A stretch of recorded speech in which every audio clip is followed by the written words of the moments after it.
होते, क्योंकि जब मैंने क्लाइमेक्स पढ़ा तो मुझे सुना और पढ़ा भी बाद में, तो मुझे लगा ये कैसे होगा ये, मतलब मेरी तो सोच से मेरे को पता ही नहीं था, कि मुझे बिल्कुल आइडिया नहीं था कि ये फिल्माया जाएगा, ये कैसे, सच में मुझे ऐसा लगा मैं भी आप ही की तरह दर्शकों की साइड करूँगी, सच में कपड़े उतारने पड़ेंगे, ये तो अजीब सी बात है। फिर आई बॉडी सूट की बात, तो वो प्रॉमिस ध्वस्त हो गया। मैंने एक सवेरे वाली गाड़ी एक फिल्म आई थी, आप भी जानते होंगे, सनी देओल और पूनम ढिल्लों की, उसमें एक क्लाइमैक्स में वो हीरोइन जो होती है वो निकल जाती है, वस्त्र होके निकलती है गाँव में। तो मैंने बचपन में कभी सुना था, अब देख तो पाया नहीं था क्योंकि एडल्ट फिल्म थी। तो मैंने जब उसको देखा, मैंने कहा क्या शूट किया इन्होंने। तो खैर वो तो काफ़ी मीडियोकर टाइप का था, लेकिन उस समय उसकी बात बड़ी हुई थी। मैंने कहा बात इसकी होगी अगर ये कहाँ सीन रहेगा, लेकिन नेगेटिव बात नहीं होनी चाहिए, तो क्या कर सकते हैं। तो कैमरामैन से मेरा था कि हम कुछ स्टैटिकली कैसे कर सकते हैं। कहने को लोग कहते हैं स्टैटिकली क्या क्या हो सकता है, तो बॉडी सूट का दिमाग में आया। तो जब शूट पे पहुंचे, बॉडी सूट पहन के ही आई, तो वो नज़र आ रहा था कि ये बॉडी सूट पहना हुआ है, तो फिर हमको ऐसा करना नहीं था। फिर इनसे हमने बात की, कैमरामैन ने 2-3 वीडियो हमको दिखाया, चमक रहा था रात में चमक रहा चल रहा था, हाथ अलग गला हमने उस रात छोड़ दिया कि आज नहीं करते हैं, कल करेंगे। फिर हम बैठे, हमने कई सारे वीडियो उन्होंने दिखाया हमको, कपड़े की सिलवटें हाँ सब नजर आ रही थी रात में। फिर उन्होंने अपने को कुछ वीडियो दिखाया कि देखो विदेश में कुछ फिल्मों में ऐसा शूट किया गया है, सिंबॉलिकली जैसे एक वीडियो दिखाया कि एक बड़ा रोमांटिक सीन चल रहा था और वो ग्लास में से कैमरा जा रहा था, तो आधा दिख रहा था आधा नहीं दिख रहा था, आप ही को आइडिया लगाना था और साइकोलॉजिकली आप तैयार थे कि अच्छा क्या चल रहा है। तो बहुत ही खूबसूरत तरीका, ऐसे 2-4 वीडियो। तो फिर हमने वीडियोस में से कुछ चीज़ सीखी। हमने सोचा कि जैसे घर का शेड आ रहा है, उस शेड का कुछ पार्ट थोड़े से अंगों के सामने आ जाएगा तो वो नहीं दिखेगा, नीचे की तरफ आ जाएगा तो नहीं दिखेगा। लाइटिंग इतनी लो रखेंगे, इतनी लो रखेंगे कि मतलब सारा फोकस जो है एक सैल्यूट टाइप दिखे, और पीछे बारिश में हम थोड़ा फोकस करें।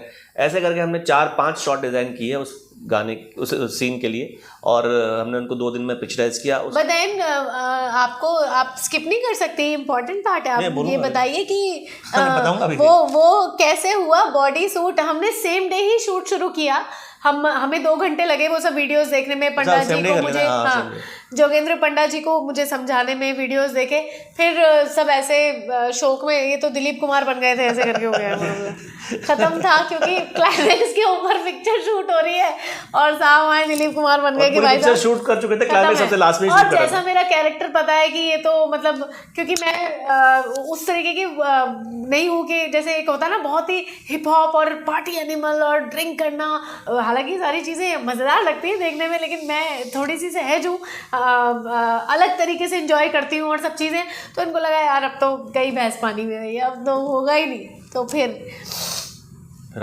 आपको राजी किया गया, आप राजी हुई उसके लिए? मुझे कोई राजी नहीं किया गया। मैं खड़ी हुई थी और मैंने ऐसे दिलीप कुमार को देखा, मैंने कहा भाई चलो करते हैं। तो ये ऐसे देख के बोले नहीं, इनको मेरे ऊपर ऐसा हो गया कि अरे पागल लड़की, इसको कुछ पता नहीं है, क्या कपड़े उतारने पड़ेंगे पूरे, कैसे करेगी। इनको लगा कि बाद में नहीं मैं ये नहीं करूँगी, ऐसा वैसा कुछ हो जाएगा। फिर हमने एक मीटिंग बुलाई वहाँ पे, हमने सारे जितने भी समझदार लोग थे हर डिपार्टमेंट के, उनको बोला कि ये शॉट ऐसे होने वाला है और आपको क्या करना है, आपको रेन मशीन चालू करके टैंकर के पीछे जाके खड़े हो जाना है, आपको लाइट ऑन करके जनरेटर के पास जाके खड़े हो जाना है। बहुत कमाल का डिसिप्लिन था उस टीम में। जो ऊपर से फुहारे दे रहे हैं, मेरी नजर ऊपर गई तो उल्टा बैठा है, ऐसे दे रहा है फुहारा। आपको सबको ऐसे करना है क्योंकि उनको ऐसा और नहीं लगना चाहिए, वो राजी हुई है इस चीज के लिए, तो हमको पूरा सम्मान देना चाहिए इस चीज का सिर्फ। और मैं भी मॉनिटर में देखूंगा, मैं सामने नहीं देखूंगा। कैमरामैन आई उसमें पॉइंट क्या बोलते हैं उसको, और सबसे बड़ा चैलेंज था कि बॉडी सूट नहीं तो क्या भाई, मैं ही सबसे पहले बोलने वाली थी कि I have a skin colour undergarment, और मैं वो बिल्कुल स्किन कलर है, शायद वो दिखेगा नहीं, वो मैं ला सकती हूँ और फटाफट से वीएफएक्स में भी काम कर सकते हैं। हाँ, दोनों थी। तो और अपर के लिए, क्योंकि मेरे बाल बहुत लंबे फिल्म के समय पे थे, बहुत ही ज़्यादा लंबे थे, तो वो स्पेशली फिल्म के लिए बढ़ाए भी गए थे। और तो वो दोनों तरीके से मुझे कंफर्टेबल किया गया कि बाल आगे आप कर सकती हैं, और वो था कि कैसे करना है बाल आगे। तो सबसे पहले उसने आपने देखा होगा बाल आगे किए, फिर वो चोली खोली, तो ऐसा भी नहीं हुआ कि ढकने के लिए कर लिया, ढक के चली गई, तो वो वैसे ही निकल गई। तो इस तरीके के कुछ आइडियाज मुझे दिए गए जो मुझे पता नहीं थे। एक असिस्टेंट डायरेक्टर एक तौलिया लेके कंबल लेके लड़की इनके साथ थी, वो खड़ी रहती थी, और जैसे ही शॉर्ट कट बोलता था वो आके इनको ढक देते थे, फिर ये रूम में चले जाते थे। और सबसे बड़ी बात ये थी, ये तो जज्बा इनका था ही से, इन्होंने सपोर्ट किया उस तरह से। उससे बड़ा जज्बा ये था कि इनको ठंड बहुत लगती है, अभी भी प्रोग्राम में इन्होंने ऐसी बंद करवाया शुरू होते ही। लेकिन उस समय हम 1 जनवरी को शूट कर रहे थे और वहाँ पे -5 डिग्री टेम्परेचर था। और क्या तो राजस्थान की ठंड होती है भाई, फटे तक की ठंड, जो दिल्ली वाले, राजस्थान वाले, हरियाणा वाले सब जानते हैं। 2 जनवरी था और भाई जब, हाँ अच्छा चलो ये तो ठीक है भाई।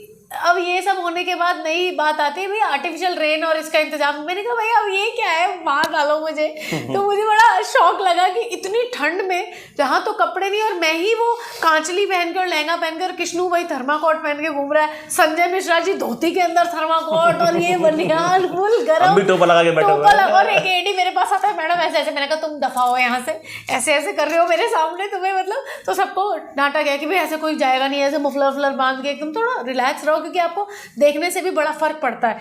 तो मैंने ठान लिया था कि ठंड तो है नहीं, और मैं ऐसे ही घूमती रहती थी। लेकिन वो आर्टिफिशियल रेन का जो था उसकी तैयारी बहुत की गई। उसमें सबसे बढ़िया बात हमारे साथ ये हुई कि हमने एक सीक्वेंस है जिसमें वो इस सब घटना के बाद रूम में पहुंचती है और कैंचुली निकाल के बाहर आती है। तो वो रूम वाला सीन हमने पहले कर लिया था 2 दिन पहले ही। तो उसमें भी इनको ठंड तो थी, सही रात को ही करना था। उसमें अंदर आती हैं तो इनको इनके ऊपर पानी डाला गया पहले बहुत सारा, फिर ये भीगी अंदर आती हैं और वो लेके जाती हैं। उस समय हमारे पास कोई व्यवस्था नहीं थी, कंबल सुविधा नहीं थी कि हमने कोई सोचा हो कि कंबल भी चाहिए, तौलिया भी चाहिए, हीटर भी चाहिए। लेकिन उस घटना से हमें पता चला कि व्यक्ति को अगर उस शॉट के बाद ले जाना है तो ये सब चीज़ों के अरेंजमेंट होने चाहिए। तो वो 3 दिन बाद सीक्वेंस था। तो और हालांकि वो उसमें कांचली वाले, उसमें जिसमें वो कांचली निकालती है तो कपड़े पहन के ही भीगना था। बेचारों ने गर्म पानी से भिगाया मुझे, लेकिन वो उल्टा हो गया, बाहर इतनी ठंड और गर्म पानी से भीग के, और उसकी वजह से मुझे बुखार हो गया। कंबल नहीं था, हीटर नहीं थे, कुछ नहीं था। हमको लगा एक ही शॉट में हो गया, तो आगे तो 5-6 शॉट करने क्या होगा। नियरली मैं हल्की अनकॉन्शियस जैसे एकदम ऐसा हो गया, बहुत ठंडा, मतलब इतना ठंडा कि 6-7 हीटर मंगाए गए। और जहाँ शॉट लेते थे उसके पास के रूम में पहले से व्यवस्था, क्योंकि शॉट अलग अलग जगह आपने फिल्म में देखा है कि गांव के अंदर है, फिर गांव से बाहर है, फिर उसके भोजा के घर के बाहर है। हर जगह शूटिंग करने के लिए हमको शिफ्टिंग करनी पड़ती थी।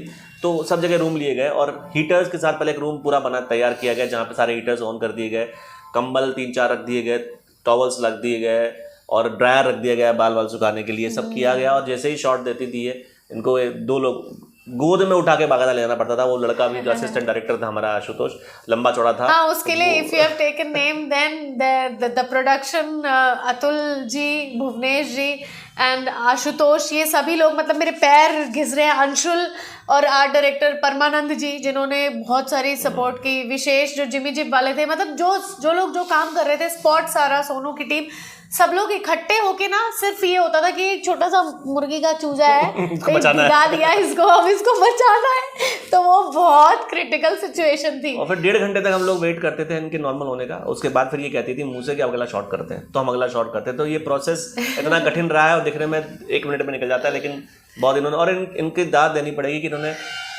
हर चीज़ के लिए हाँ बोला है। शायद इसलिए कि इनको कॉन्फिडेंस था कि एक फिल्म जो है सही दिशा में जा रही है। बिल्कुल था, कॉन्फिडेंस था, और एक स्वभाव भी होता है, निडर स्वभाव रहा है मेरा।